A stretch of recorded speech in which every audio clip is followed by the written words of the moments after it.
advocates. Let us be fast. Welcome. Is there any group that have left out? I think we have all represented. And I also want to recognize all your efforts in this important matter. Anything to do with human rights or the rights of any person in this world is critical and crucial, and it's very, very important, because we're all born with rights and we all count. So, and that is why this endeavor is very, very crucial. So as a person who's been born in this world, you have a right to count. You must be a number. You must be a number somewhere, in some place, before we even talk of anything. Otherwise, the fact that you existed in the world, becomes maybe not known. So if you're not registered somewhere, if you're not a number somewhere, it's as if you don't exist. So this is the first challenge and the first difficulty when you talk of the issues of statelessness. And maybe that is why we see a commitment internationally, and that is probably why we have the conventions developed in this regard. So in our country, the Republic of South Sudan, the element of risk is extremely high. Extremely high in the sense that we were once part of Sudan, the biggest Sudan. Today we're an independent country. And soon after the independence, Sudan introduced something called a national number. They did this because they want to make sure that whoever is a South Sudanese must be removed from their statistics. So, and that national number is basically intended to avoid not only statelessness, but also for their purposes of development and ensuring that nobody abuses their nationality certificates and so on and so forth. Equally, as a country, we are obligated to know who is a South Sudanese and who has the right to be a South Sudanese. And that is why we have the Act of 2011 on nationality. And that Act on nationality obligates us, or is the instrument that we've been using to provide these IDs, the nationality, and so on and so forth, to kind of avoid also people falling through the net. After this divorce between North Sudan and South Sudan, people can fall through the net.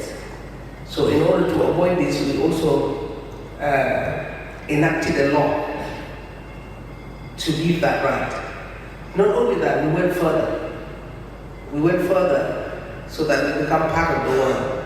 Our president also annexed his signature to the two important conventions that were mentioned earlier to do with statelessness, the 1954 and 1961. This is now building of the legal framework that would ensure that this country takes serious the protection of its citizens, who have been born with that right as South Sudanese.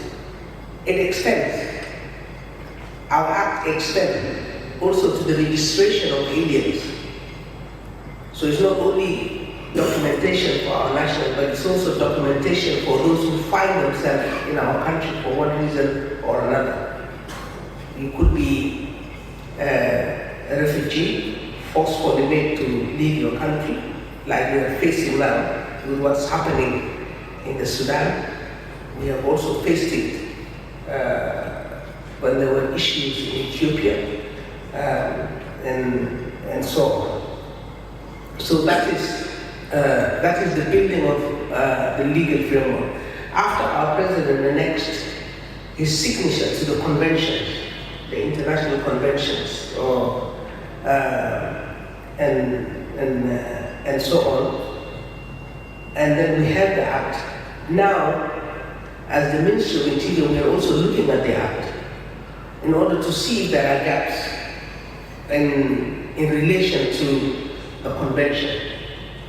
So this is a process of domestication of this international instrument, which is critical.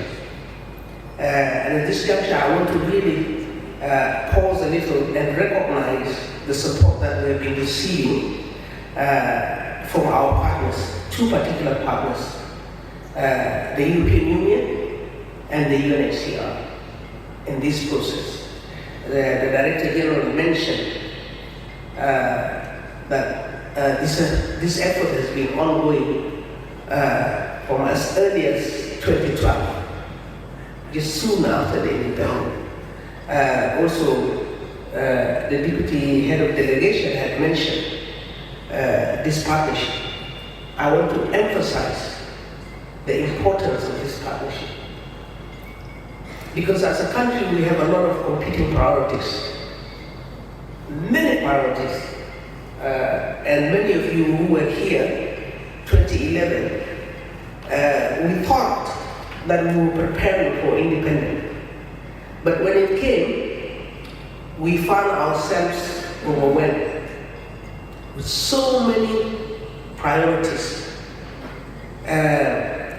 And our partners who came in to support us, their support has really, really made a world of difference, and so on. To this day, we're still dealing with, I don't want to call it the aftermath of the independence, but the ripple effects, and there's so much when we talk about nation building. These are the things that we talk about, the many things that needs to be put in place so that we are that nation that have the necessary institutions that can deal with issues such as the statelessness we're talking about. And that's why you find that civil registry is an important instrument, but alone cannot deliver. I also want to pause a little and recognize the UNHCR and the role being played by the High Commissioner, the Commissioner of the UNHCR. The fact that he chose to come to South Sudan to celebrate the Refugee Day, the International Refugee Day, to us is a demonstration of that commitment to walk with us. He could have celebrated anyway. Yeah, he could have celebrated anyway. But he chose to do this in Jamjak. That is highlighting the need. And when I talk about the issues of registration and statelessness and the rest of the world, the number of returnees who are coming to the Republic of South Sudan has been overwhelming. We have had over 700,000 people since the conflict erupted in the Sudan. We'll be receiving these people with very scarce resources, and even our partners have, because of what's happening elsewhere in the world, they're also struggling with some of the funding that they used to get. So the donors also, despite the fact that there are competing demands worldwide.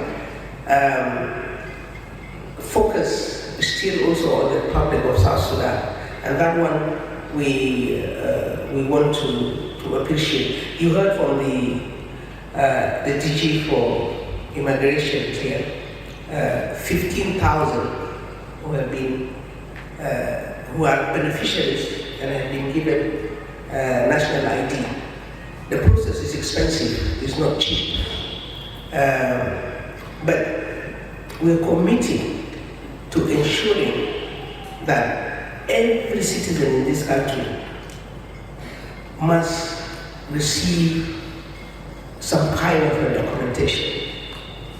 And now, with the civil registry working, I mean the Directorate for Civil Registry and Immigration working very hard, not only on providing the national certificates, but also we're looking at the registry of birth and death, because this is where it starts.